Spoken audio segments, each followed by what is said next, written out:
What is going on, my family? Your boy Demetrius is back with another Tekken 8 / Tekken related video.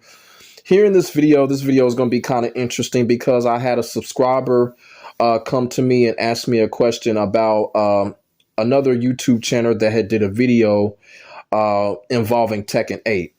This subscriber goes by the name of Gorilla Ganson. I apologize if I'm saying your name wrong, but I'll just say Mr. Ganson from now on. Like I said, I apologize for saying your name, and shout out to you for coming at me with this question. And I hope you see this video because this response here, this is for you right here. And what Mr. Ganston had asked me was if I had checked out the video from Fighter's Den. And I told him I did not see the video because, you know, I did not know who Fighter's Den was until Mr. Ganston told me. So that it just comes to show that YouTube is a big ass fucking platform. It is a big platform. You feel what I'm saying? So like I said, like I have never heard of Fighter's Den up until I got this message from the subscriber. So what I did was I went ahead and checked the video out that he wanted me to check out. And the video was about the story modes of Mortal Kombat 1, Tekken 8, and Street Fighter 6. Now, granted, when I watched the video, he didn't say too much about Street Fighter 6, and rightfully so, because Street Fighter's story is pretty much non-existent. So it was practically MK1 story versus Tekken 8 story.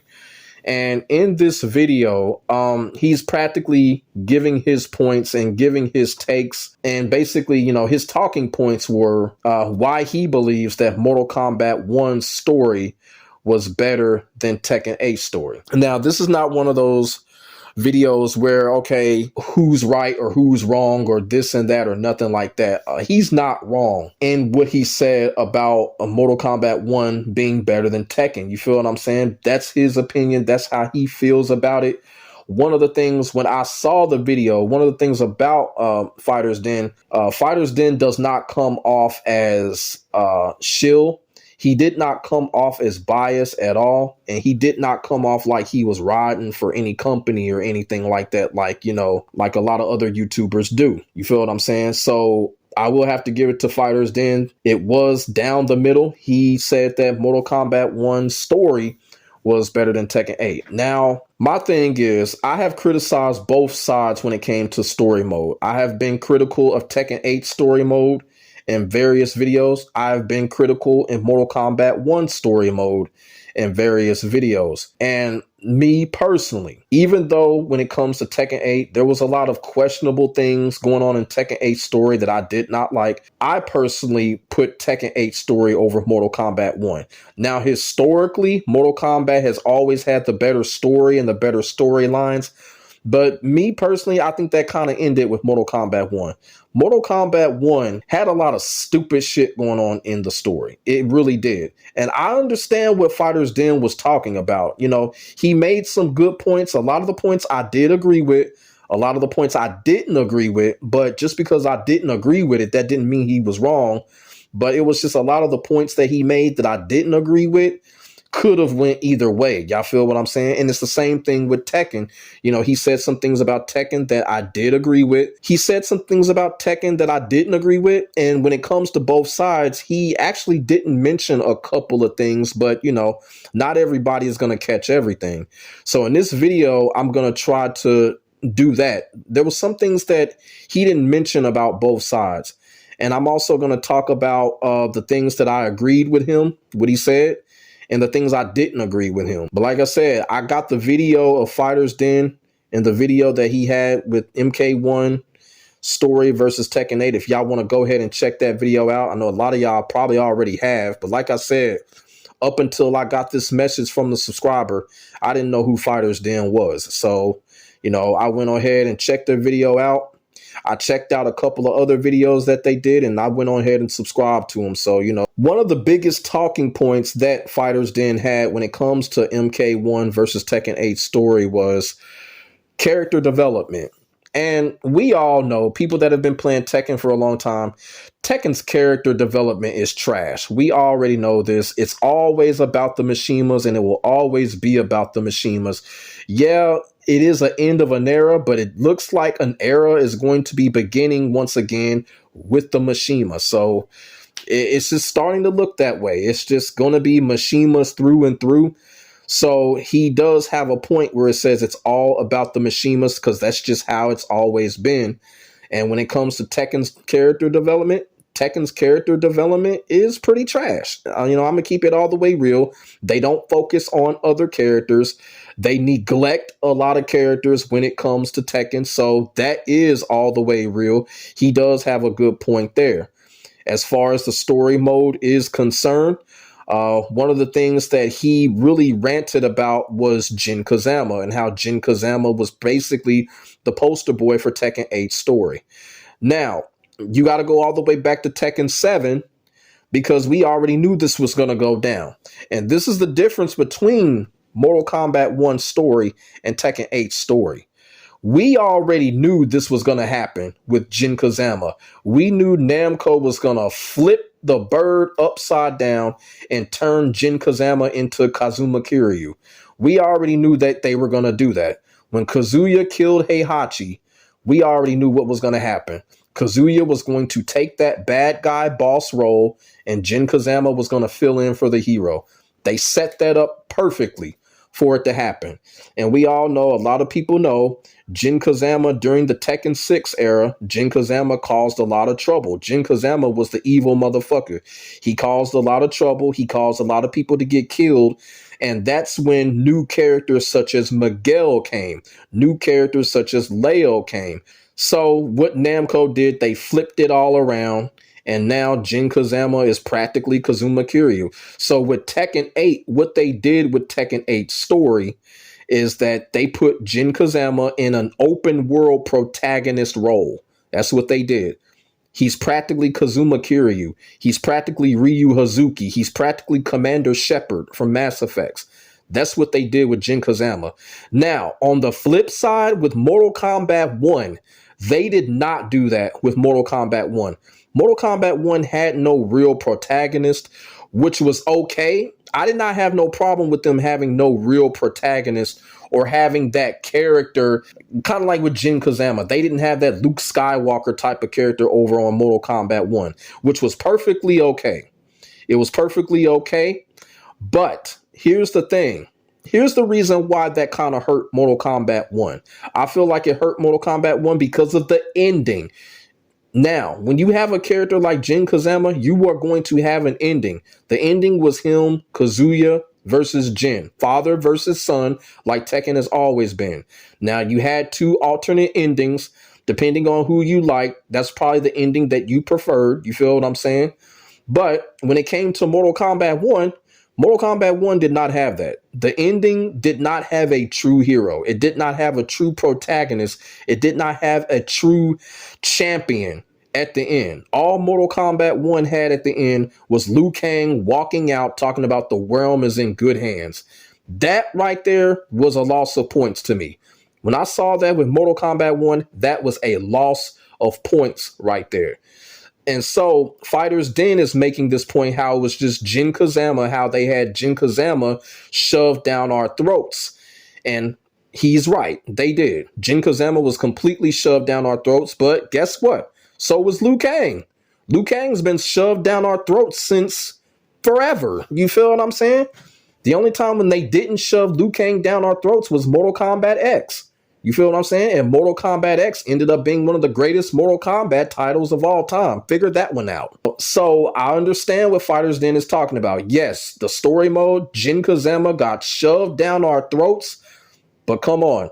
Liu Kang has been getting shoved down our throats since forever, to the point I'm getting sick of the character. Now, in the video, he starts to ask us questions about the character development on both sides. Which characters was more developed than the other characters, meaning Mortal Kombat 1 and Tekken 8 characters. Like I said, I'm just going to say it right off the bat. Overall, Mortal Kombat 1 had the most developed characters because we just know the Tekken character development is trash.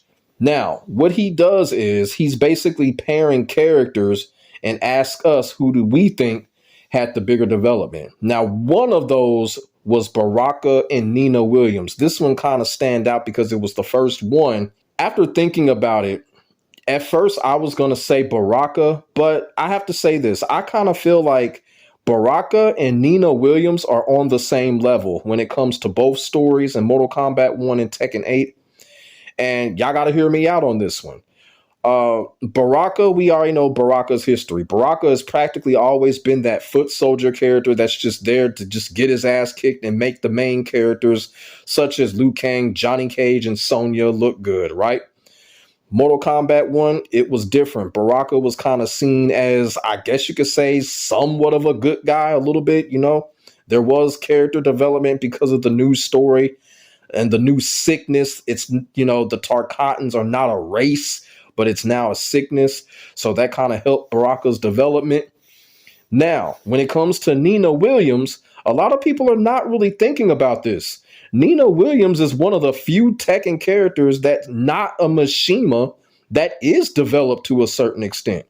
Now, you got to go back and to look at the history with Nina Williams. Nina Williams has always been the boss's pinball. You feel what I'm saying? Whoever is the Mishima boss in that Tekken game, Nina Williams is going to be on their side. And she's been consistent in these Tekken stories. And she was there in Tekken 8 doing what Nina Williams always does. Now, what I mean by that is whatever boss is in that Tekken game, Nina Williams is going to have their back. In Tekken 6, she was with Jin. Tekken 7, she was with Heihachi. Tekken 8, she's with Kazuya. So Nina Williams, as bland and as lame as she is developed. She's a developed character, one of the few. One of many few in Tekken, not named Mishima, that is developed. She always does what she's supposed to do. And in Tekken 8, it's no different. She's backing Kazuya because Kazuya is the boss character in this game. That's what Nina Williams does. Shit, I ought to get like 1,000 subscribers for that because people ain't even been thinking about that. That's Nina Williams' history right there. Whoever is the Mishima boss in that game, Nina Williams is going to side with them. And in Tekken 8, there's no different. So she's been consistent. And in Tekken 8, she's doing what she's supposed to do. So I feel like she's developed. You feel what I'm saying? Now, he also mentioned Baraka, I think Baraka versus Paul, Baraka versus Law, or whatever. Now, I kind of agree with him on that. Nobody gives a fuck about Paul's story. Paul has always been that stupid joke character.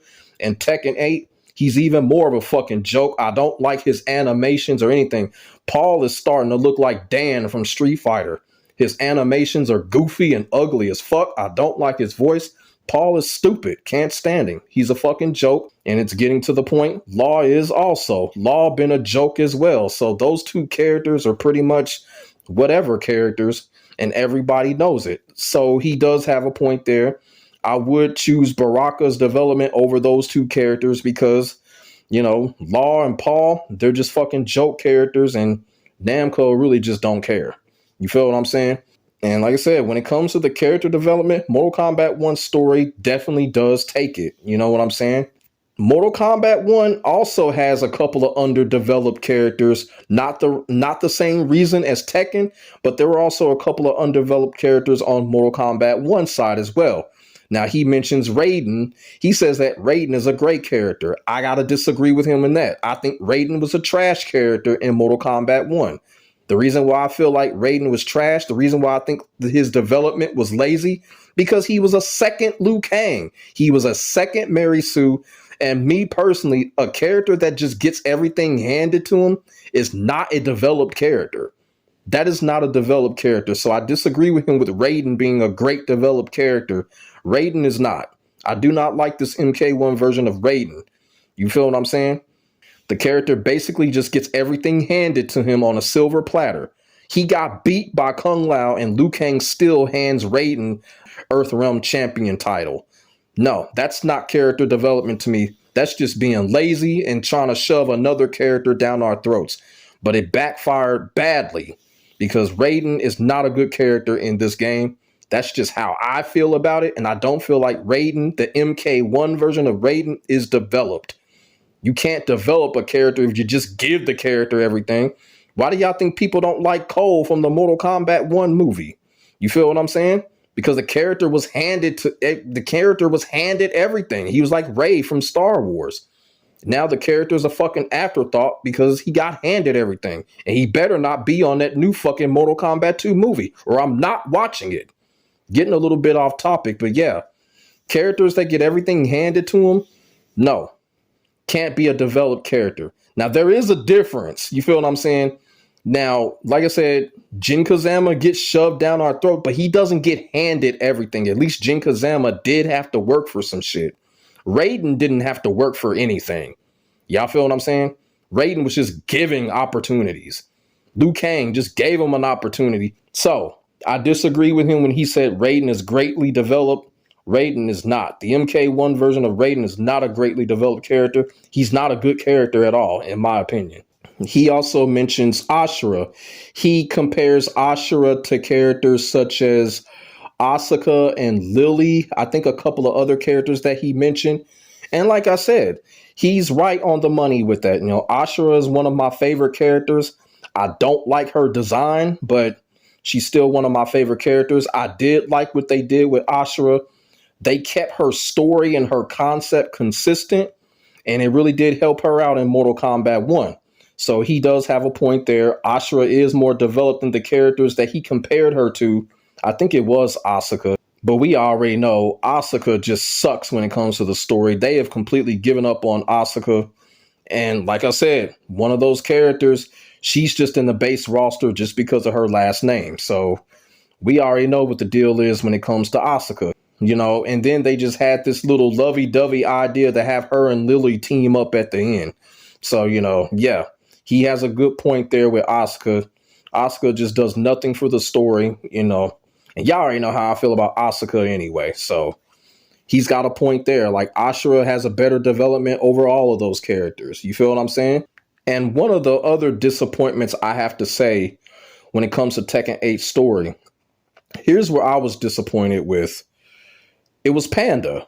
Like, Panda just had no business in that story. Panda was just following Ling Xiaoyu and them everywhere. It was Panda just had no business in that story. It was just ridiculous. You know, I hope Harada never does no stupid shit like that again. Panda was like a fucking 2.0 Chewbacca, but 30 times worse. At least Chewbacca helped out with some shit. Panda didn't do a damn thing. Like, why was Panda in the fucking story? Why was Panda in that story mode? Somebody please put it in the comments section. Why was Panda in the story mode like she was? It was so dumb. It was so dumb. You feel what I'm saying? But he didn't mention that in his video. I was kind of surprised he didn't mention Panda being in that story. But, you know, I had to come out and shed some awareness on that, even though I probably did in a past video. But yeah, Panda had no business being in that story mode. He also mentioned Claudio, how Claudio died and we really didn't know much about him. Yeah, I understand that much. And it's kind of like everybody is saying that him and Zafina are still alive. But here's the thing. Does it really matter at this point? It's not like they're going to put them ahead of the Mishimas. So, I don't know. You know, I still think Claudio's pretty much gone. But like everybody's like, oh, Zafina is still alive. So let's just see what happens, you know. She doesn't have Azazel's hand anymore, so I don't know what use is those characters going to be now. Y'all feel what I'm saying? So when it comes to the character development, like I said, he's right on the money with that. Mortal Kombat 1 does have the edge, but Mortal Kombat 1 also has some underdeveloped characters. Raiden, prime example. Also, an interesting point that he was trying to make, and this is another disagreement that I had with Fighter's Den, is when he said that if you have better character development, better supporting cast, you will have a better product, you know, something like that. And I totally disagree with him when he says that, because what he means by that is just because he thinks that the Tekken character development is not on par with the Mortal Kombat 1 character development, the Mortal Kombat 1 story is the better product. And I have to disagree with him with that, because we're already seeing it in video games. You know, I just mentioned it, the role that Jin Kazama is playing. You feel what I'm saying? And look at games like Yakuza. Why do people play Yakuza? People don't play Yakuza because of Mine. People don't play Yakuza because of Nishiki.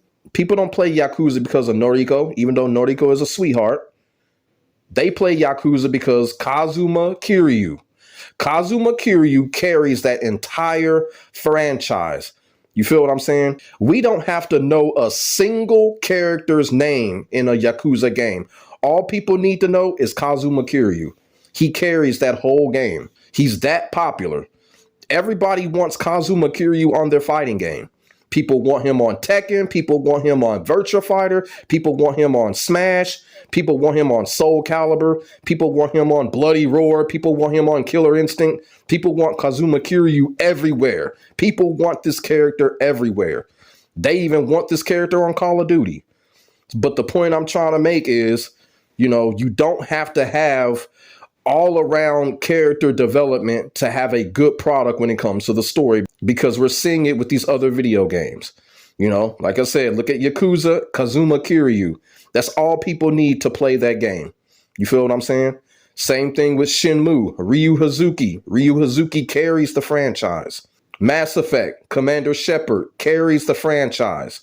Y'all feel what I'm saying? So I disagree with him with that. It's not always about the supporting cast or about more developed supporting actors. You feel what I'm saying?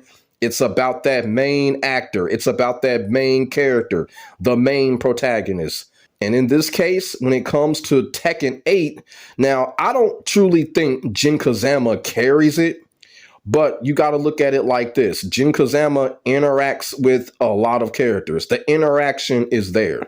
You feel what I'm saying?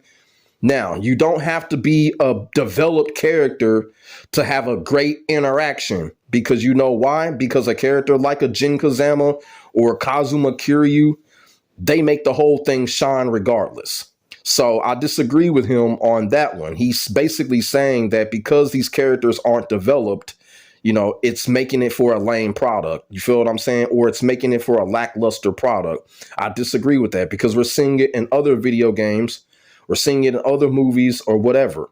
You feel what I'm saying? You just need that one character. And that's not a good excuse to basically say why Mortal Kombat 1 story is better than Tekken 8. It's just not. You feel what I'm saying? Because one character can carry the whole show. Now, another point that I want to touch on, he says that those of you that think that Mortal Kombat 1 story was bad because of the ending, so he basically gives us this stat, basically saying that, okay, it was 12-3 Mortal Kombat 1 because Mortal Kombat just had more going on than Tekken did with the character development and all of that stuff. You feel what I'm saying?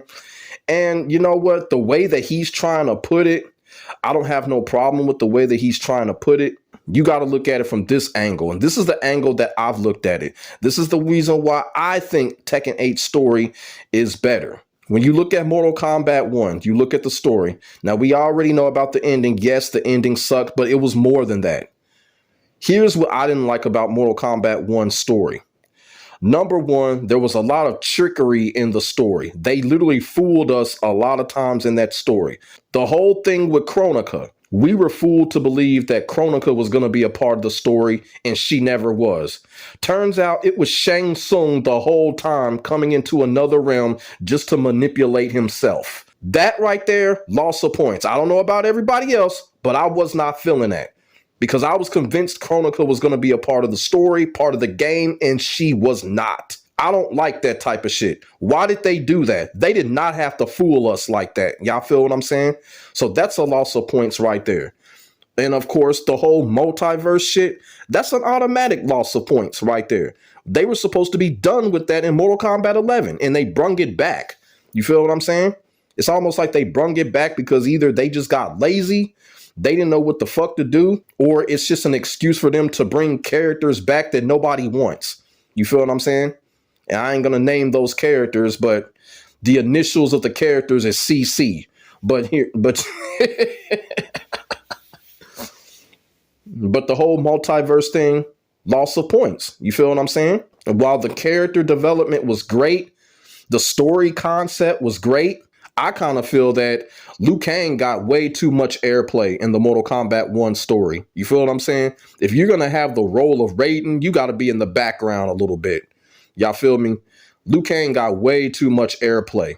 And I kind of feel like that's the reason why there was no real protagonist, because they wanted to put Liu Kang in the forefront and shove him down our fucking throats. Liu Kang is not a protagonist. He can't be. Why did he get so much airplay? Y'all feel what I'm saying? So to me, that's a loss of point. They could have put another character up in there. See, the thing with Raiden was they tried it with Raiden, but Raiden just got handed everything. Raiden didn't work for shit. So you can't put Raiden in that fucking situation. They could have did Kung Lao like that, but they always screw over Kung Lao. Kung Lao could have been the protagonist. I mean, Raiden could have still been Earthrealm's champion because they just give him everything. But Kung Lao could have been that protagonist that's working for things, that's working to make a difference. They could have did it like that, but they did not do it like that in Mortal Kombat 1. They missed that. That's a loss of points right there. But if you go on the other side of Tekken 8, Tekken 8 is just really straightforward with its story. It's really straightforward. It's less complicated.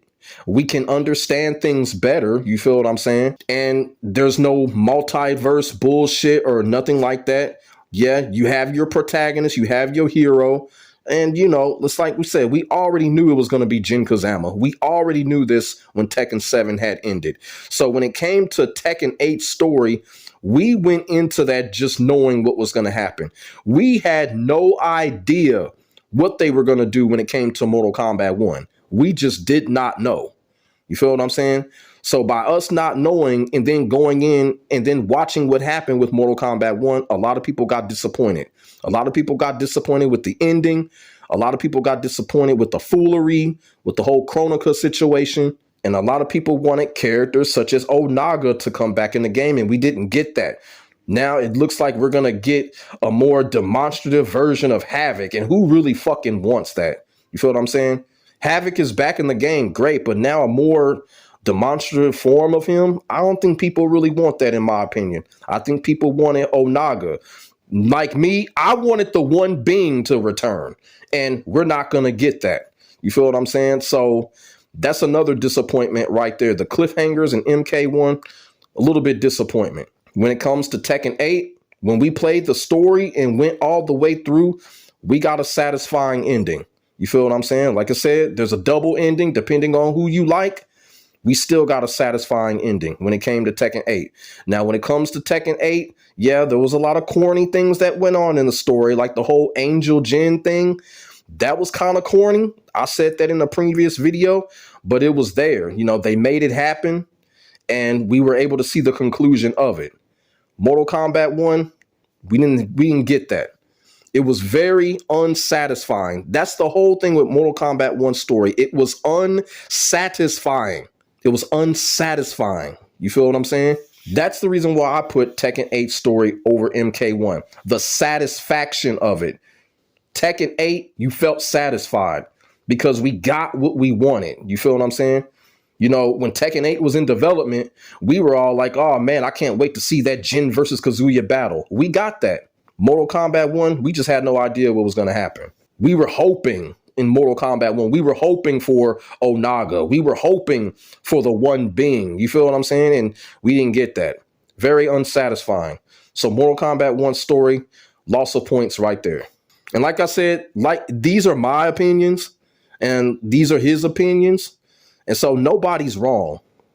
I'm just doing this because, you know, like I said, this is just how I feel about it when it comes to the two stories and why I feel Tekken 8 story is better. You feel what I'm saying? Nobody is wrong in this situation. You feel me?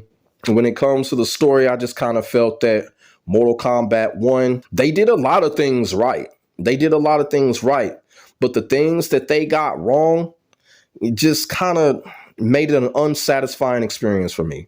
The reason why I take a lot of points away from Mortal Kombat story as well is because they made us relive the worst event that ever happened in Mortal Kombat history. And y'all already know what I'm talking about. The whole Sindel incident, they literally made us relive that. They made us relive that. When I saw that, I was extremely upset. I was extremely upset and disappointed. I'm like, why the fuck would NRS make us relive this? This was the worst event in Mortal Kombat history, where Sindel is killing everybody. They practically re-resurrected that whole fucking thing that happened in Mortal Kombat 9, and they put that shit in Mortal Kombat 1. I don't know about y'all, but I was pissed off when I seen that shit. I was like, damn, NRS is really going to make us relive that terrible incident that changed the whole Mortal Kombat horizon forever. Mortal Kombat has not been the same ever since that fucking incident. And NRS had the nerve to make us relive that. Complete loss of points. On Tekken 8, did they do that with Tekken 8? No, they did not. They didn't make us live no tragic incident that really fucked up the franchise, in my opinion. They didn't do that. They didn't do that over in Tekken 8 story. It was straightforward. You feel what I'm saying? The Tekken 8 story concentrated on Tekken 8. Mortal Kombat 1, it was just too much other bullshit going in. From other realms, other timelines, they made us relive shit that they shouldn't have made us relive. That Sindel situation, I can't believe they did that. I cannot believe NRS did that. But they went there. They went there. And Mortal Kombat 1 story lost huge amount of points with me when they did that. Don't nobody want to relive that shit. You think I want to relive Stryker getting his neck snapped by Sindel? No, I don't. Nobody wants to relive their favorite characters getting mollywopped by Sindel like that. And they did. They re-resurrected that shit, man. They did it. That's a loss of points. I'm sorry. I'm sorry. It was just too much going on. Too much going on with Mortal Kombat 1 story. It was too complicated. Tekken 8 story was less complicated. Yeah, the character development was sucky. Yeah, they could have did more. They could have had more in-depth scenes when it came to Tekken 8, but it was still less complicated. We understood everything that was going on.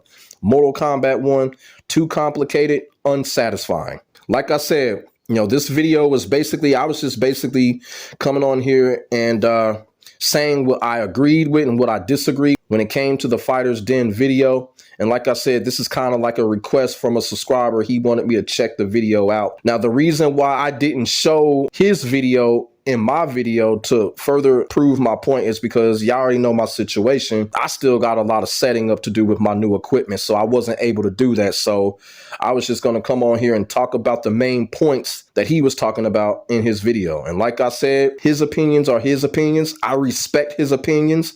Not one time that I said he was wrong. I did say I agreed or disagreed with him, and that's all it was. So I don't want nobody coming in my comment section talking about I'm trying to start some beef with Fighter's Den. That is not what I'm doing. It's basically me giving my opinions on why I feel like Tekken 8 story was better than Mortal Kombat 1. You feel what I'm saying? Nobody is wrong in this situation. But at the end of the day, I feel like Tekken 8 story is better than Mortal Kombat 1. Both games are getting story extensions.